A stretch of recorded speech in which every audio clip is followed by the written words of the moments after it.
Most folk tales talk about the dreadful consequences of disturbing the lives of fairies. Sometimes, merely stumbling upon a fairy can change a person's life forever, such as unintentionally stepping into a fairy ring. In some cases, if someone is lured into a fairy ring and dances with the fairies for at least 20 minutes, when they leave the ring, they find that many years have passed. One Irish folk tale tells of a girl who, while on her way home with bread, heard music and went to see where it was coming from. She encountered a group of fairies celebrating and was invited to dance with them. She entered the fairy ring and danced for a while before telling them she had to go home because her mother was waiting for her. When she entered her house, she was shocked to see that her mother had aged significantly. When her mother asked where she had been, the girl said she had only gone to the market to buy bread and handed her the fresh loaf. But her mother said, "I've been waiting for this bread for 20 years." The girl hadn't aged, but the world had experienced 20 years. For thousands of years, the sudden appearance of mushroom rings was believed to be a sure sign of another world's presence. These rings seem to appear overnight or travel from one place to another without any clear order. Warnings about the dark forces that must create these phenomena were passed down through generations, and the fairy ring legends were established. The fairy ring held a mythical reputation that can be seen in folk tales and warnings from around the world, but especially in Western Europe. In most myths, fairies or supernatural beings either dance around the fairy ring or use it as a portal between the fairy world and our world. People also believed these rings were formed by meteors, lightning, or witches' work. Traditionally, they were called witch rings in France and witch circles in Germany. It was said that they were most active on Walpurgisnacht, née May Day Eve, when witches gathered and celebrated the arrival of spring. In Western European traditions, including English, Scandinavian, and Celtic languages, fairy rings were believed to be the result of fairies or elves dancing. This belief dates back at least to the Middle Ages. The medieval English term elferingevort meant a ring of mushrooms caused by fairies dancing and can be traced back to the 12th century. In 19th century Wales, a story circulated about a shepherd who saw fairies dancing. He saw the fairies, known as Tylwyth Teg, looking like little soldiers, dancing in a circle. As he approached the joyous scene, he soon found himself near the ring, where a group of men and women danced to the music of harps. He had never seen such handsome people or such enchanting merriment. They smiled and waved for him to join them, swaying and spinning around, some even riding graceful little white horses. Everything happened in silence, as although the shepherd saw the harp, he couldn't hear the music. But as he got closer to the circle, he stretched his foot into the magical ring. At that moment, his ears were filled with the most enchanting music. These kinds of events were particularly associated with moonlight nights, and the rings that appeared the next morning were considered evidence of the dancing that took place the night before. These beliefs persisted into the 19th century, warning people not to enter fairy rings to avoid being transported to the fairy world and suffering misfortune. In Austria, folklore explained that fairy rings were the result of a dragon's fiery tail. Once a dragon created such a ring, only mushrooms could grow there for 7 years. European superstitions often warned people not to enter fairy rings. French traditions claimed that fairy rings were guarded by huge toads with bulging eyes, cursing anyone who entered them. Many folk beliefs depict fairy rings as dangerous places that should be avoided, as those who enter them might anger the fairies and be cursed.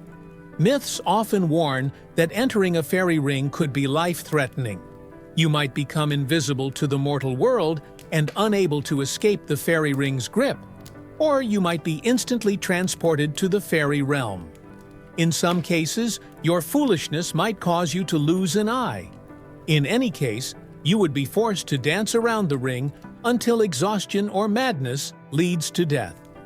Special caution was advised when entering the ring on the eve of May or Halloween night, as it was considered especially dangerous. Escaping from a fairy ring often required external intervention. In early 20th century Wales, one method was to throw wild marjoram and thyme into the ring to confuse the fairies. Another method was for rescuers to touch the victim with iron. Other stories state that the cursed victim would be pulled out of the ring by someone from outside, though even this was difficult.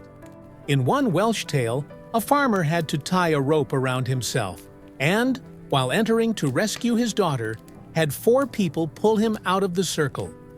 A common element in these rescue stories was that the rescuer must wait a year and a day after the victim entered the fairy ring. Once freed from the enchantment, the person who danced with the fairies rarely returned safely. Sometimes the rescued person would lose all memory of their experience. Often, they would discover that what seemed like a brief visit to the fairy world had actually been much longer in the mortal world, perhaps weeks or even years. This is similar to the story at the beginning, but in most cases, being able to return safely was considered lucky. Afterward, the rescued individuals would often face a harsh fate. For example, in a tale from Carmarthenshire, Wales, a man who was rescued from a fairy ring turned to ashes. In another Welsh farm story, a survivor of a fairy ring rotted away and collapsed as soon as he took his first bite of food. To avoid such a dreadful fate, certain actions could be taken. For instance, one method was to run around the ring 9 times. Only 9 times, because 10 would nullify the ritual. It was said that if you wanted to enter a fairy ring without punishment, you could run around the ring at full moon, but only in the direction the sun has traveled during the day. If you did this, you might hear the fairies dancing and playing underground. A story from early 20th century Britain says that if a friend places one foot on the foot of a person stepping outside the circle, the mortal could see the elves without worry. Another superstition claimed that wearing a hat backward could confuse the fairies and prevent them from pulling the wearer into their ring. Although fairy rings are closely associated with misfortune, some tales describe them as places of fertility and good fortune. Welsh folk belief holds that goats that eat the grass of a fairy ring grow stronger, and crops planted in these rings yield better harvests than those planted on normal soil.